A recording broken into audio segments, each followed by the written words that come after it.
I commute my kids 200 miles a week to get them to the best schools in Chicago. I joined Raise Your Hand during the 2012 budget cuts that slashed a lot of community schools, including where all of my children started. And then I joined the LSC, the local school council, and became the LSC chair because there was a vacancy.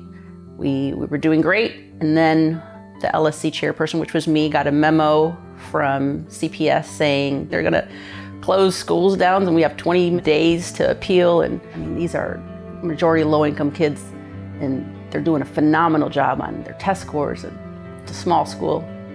So I prepared my testimony to an almost empty room, which was completely ignored. And I was furious at the response. And of the 4 or 5 people sitting in the room was the Raise Your Hand founder, Wendy Catton.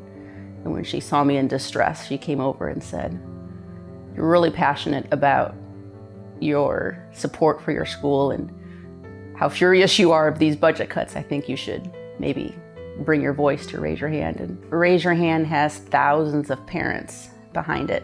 We need a civil society, we need an educated, empowered, just society, and all of those things cannot happen unless you have a well-resourced public education that every kid has access to. Raise Your Hand has always called for a TIF surplus.